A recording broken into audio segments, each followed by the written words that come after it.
Alright guys, thanks for watching this quick little tutorial on how to use this shortcut method. So this shortcut method is actually pretty simple and pretty straightforward. It does exactly what we would be doing by drawing out the shapes, but it just makes it a little quicker because we don't actually have to draw them. So we're going to start by taking this y and changing it to a 0. The next thing we're going to do is we're just going to get rid of our c term. So in order for us to get rid of the c term, we have to subtract 2, and we're going to subtract 2 from both sides. So goodbye 2, and instead of 0, we're now going to have negative 2. Well, we do need a c term, but in order to find that c term, we're going to take our b term and divide it by 2. So 4 divided by 2 is 2, and then we're going to square it, and that's going to give us 4. So now we're going to add 4 onto the end. But we can't just add 4 onto the end here. We have to add it to both sides, which means negative 2 plus 4 is going to give us positive 2. Now what this has effectively done is it's taken everything that we've done in the shapes that we usually draw and done it for us. So the next step is going to be to factor it. Now we don't have the shapes to look at anymore, but here's a trick you can use for this shortcut. You're going to again take your b term and divide it by 2. So 4 divided by 2 is 2, and you're going to write that down below. 2. Then you're going to look at your variable, and you're going to write whatever variable you have next to that 2. The last thing you're going to do is you're going to look at what symbol is right in front of your b term. If it's a plus, you're going to put a plus. If this were a minus, you'd put a minus. Now all you have to do is put parentheses around it and squared, and you're done. So that effectively takes care of like the first 2 or 3 steps from the other one in one simple step. So let's watch what I did one more time with a different example. So in this example, we'll say 0 is equal to x squared plus 6x. And let's just do like a weird number. Let's do like minus 4.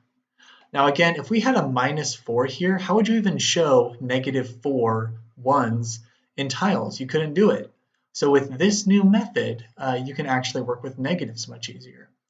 So let's go ahead and take away this negative 4. Because remember, the very first step, other than setting this equal to 0, is going to be to take your c term and get rid of it.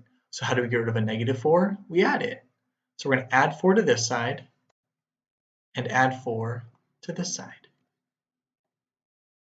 Right, now we need to figure out what our new c term is going to be. Well, we're going to divide our b term by 2, that gives us 3, and square it, and that gives us 9. So add 9, but we can't just add 9 to the right, we have to add it to the left as well. Well, 4 plus 9 is 13, so now we have 13. All right, next up we need to factor this out. I told you we're going to divide our b term by 2. Well, 6 divided by 2 is 3. We're going to look at our variable and put it in there. Now your variable is almost always going to be x, so you can get used to putting x in there, but just look, make sure it's x. So x, we're going to look at this symbol. If it's a plus, we put a plus. If it's a minus, we put a minus. So plus, put it in parentheses, put the little squared sign above it, and write it, bring everything else down. And that effectively has factored it for us.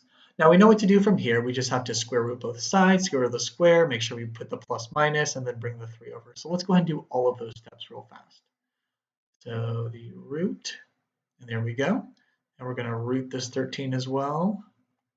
Remember, when we do a root, we need to put a plus minus in front of it. All right, when we root these two, they are going to cancel each other out. So that'll give us x plus 3.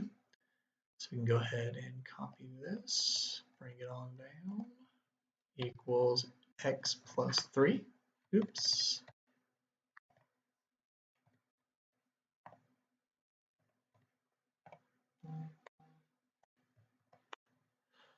All right, and the last step will just be to subtract 3 from both sides.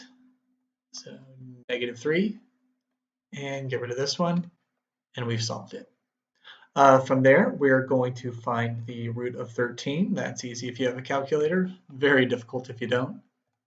And that gives us 3.6, let's say about 3.61 approximately.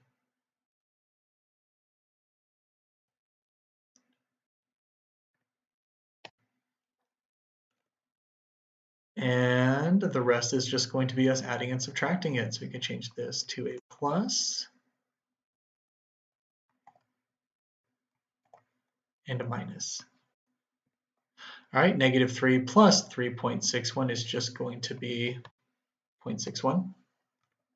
And -3 minus 3.61 is going to be -6.61. These are going to be our x-intercepts. So let's put some zeros behind them and call it a day. And that is the shortcut. So remember the shortcut, take your c term, subtract it to both sides, take your b term, divide it by 2, then square it. Once you square it, bring that c term over here. To find the root value, you're going to, or the binomial value, you're going to take half of your b term, put it here, your variable from here, put it here. If this is a plus, put a plus. If it's a minus, put a minus. And then put a little squared on top. Square root both sides, and then set up the rest of your equation. Hope you guys found this helpful. I'm going to try to explain this with words on the next slide.